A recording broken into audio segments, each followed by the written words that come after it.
time to heal after 6 seconds that changed lives. I know for a fact we kept him from hurting other people. The man who killed the shooter says he knew he had to act, and church members are gathering right now to honor 2 lives taken far too soon. We are days from the Winter Classic, but I am talking about a chance for rain. Will it impact the game? Everything you thought could go wrong with having an ice hockey game outside in Texas came true. And what is going on at the Star while we wait for news on Jason Garrett? Who's really to blame for the Cowboys' bad season? Live from South Victory, this is WFAA News at 6. And as you can imagine, it is a somber scene outside the West Freeway Church of Christ.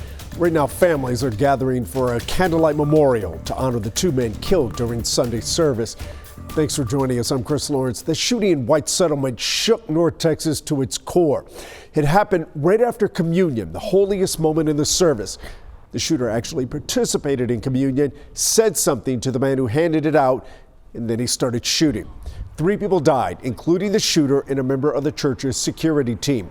But it was this moment, frozen in time, that has everyone talking. People across the country are praising this security member for drawing his weapon and firing 1 shot across the sanctuary to take the shooter out. Marie Saavedra spoke with him about how he was able to react so quickly. She joins us live in White Settlement with this story. Chris, Jack Wilson says his security team immediately noticed the shooter coming in looking suspicious and wearing that fake beard, so they kept eyes on him the entire time, and their instincts proved right.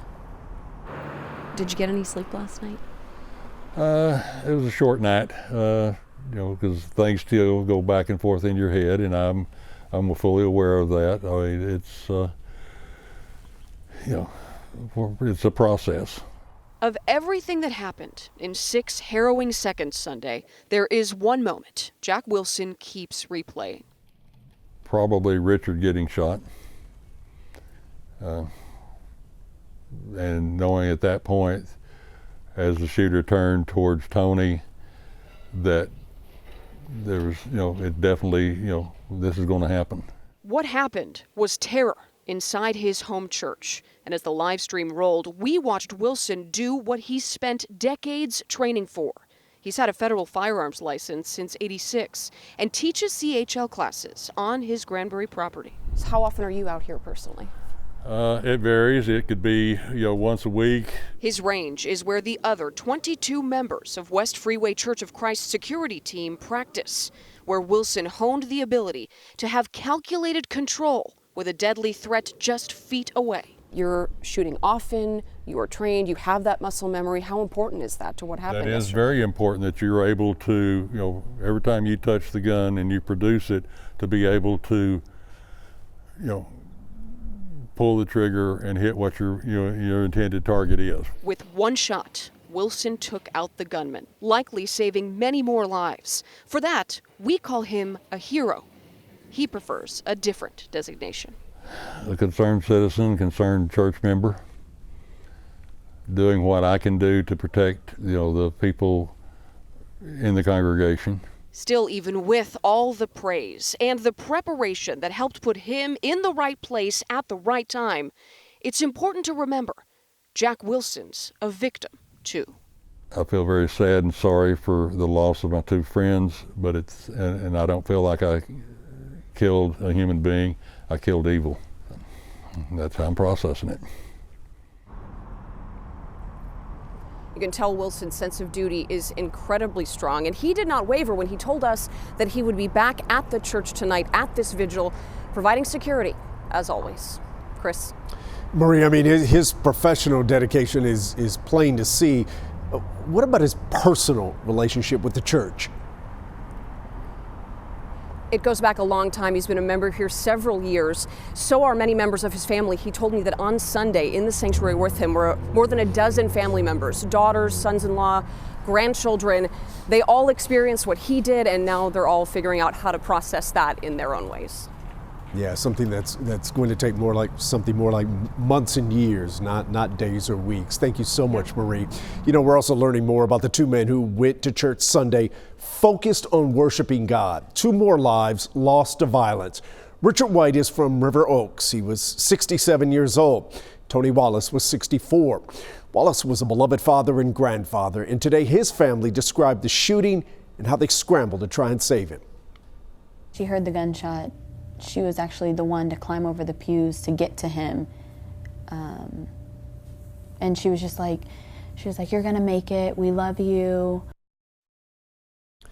Tony Wallace was a longtime nurse, and family members say even wounded, he tried giving instructions to the people helping him.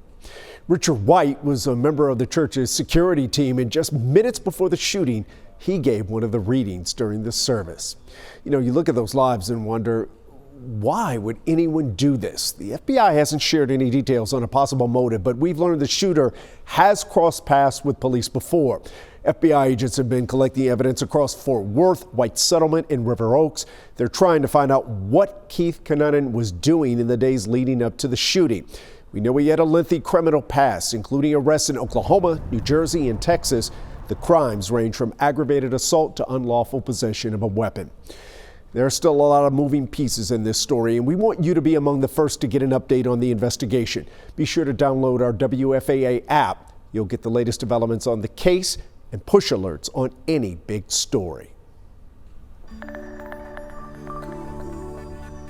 What a beautiful night that we have. Check this out. Cedar Hill showing you a gorgeous sunset tonight. Clear skies completely. But as the sun goes down, those temperatures are really going to drop. You can already see in Cedar Hill, it's about 48 degrees. We've been looking at temperatures in the mid to lower 50s over the course of the last couple hours. Now most locations have dropped into the 40s, and that's going to continue as we move forward over the course of the next few hours. Look at Fort Worth, 46. Denton also at 46. McKinney at 48, 50 in Greenville, and Dallas sitting at about 51. So tonight, expect those temperatures to continue to drop into the lower 30s for most locations. Farther to the north, it's going to be in the upper 20s. Patchy frost will develop as we go into the overnight hours tonight. But then tomorrow for New Year's Eve, it's going to be a beautiful day. 55 degrees, right where we should be. Plenty of sunshine, no rain for the evening hours. We'll look at the New Year's Eve evening forecast coming up when I see it in a few minutes. Well, the Cowboys season ending feels like we just got off a roller coaster, and we want to hear from you. Who's to blame for this wasted season? Jason Garrett, Jerry Jones, or the players themselves? Click the Vote Now tile on your WFAA app to weigh in. And while you do that, let's get to Joe Trahan live at the Star. What's the feeling out there right now?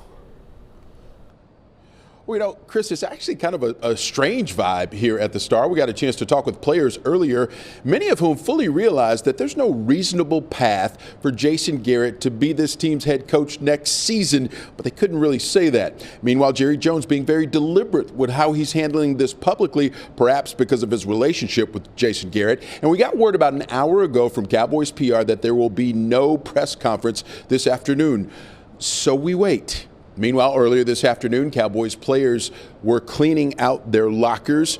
Jerry Jones and Jason Garrett both met with the full team just after noon today. Now, Jones reiterated his message to players that he's doing his best to improve the organization. Garrett told him it was a privilege to work with them, but there was no announcement in that meeting about his future. That future being discussed in detail with Garrett and Jones holding meetings throughout the afternoon. I don't know what's going to happen there, but that falls into that same category that you never know at the end of the year what's going to happen and where that's going to go. And in reflection, I'm very fortunate to have spent the time that I did with Coach Garrett. And whether he's here next year or somewhere else next year, the group of men that he's going to be in front of will be better men and better players because of it. Yeah, there's respect, but there's also understanding about how this works and how it's probably time to move on. Now, as for Jerry Jones, we also get word that he canceled his weekly radio show that's supposed to be tomorrow morning at 8:30. So we'll just have to see how long this ordeal will be drawn out. Now, coming up, we got a chance to talk with one Cowboys veteran about why the Cowboys are here and what they need to do to try and turn things around. That's coming up later in sports. Chris, back to you. Yeah, it'll be interesting, Joe. I can't wait to hear that, because now that they've got a little maybe distance time to reflect, it'd be interesting to hear their take on the season. All right, looking forward to that. Also want to ask you to keep voting. We'll leave this poll open for just a few more minutes. And turning to another sport now, turns out folks were right to worry about playing hockey in Texas on an outdoor ice rink. The weather causing some real issues at the Cotton Bowl as crews try to preserve the ice for Wednesday's Winter Classic. Next at 6, will the ice be ready for the big game? And if you're wondering what to do with your Christmas tree, don't worry, we've got you covered.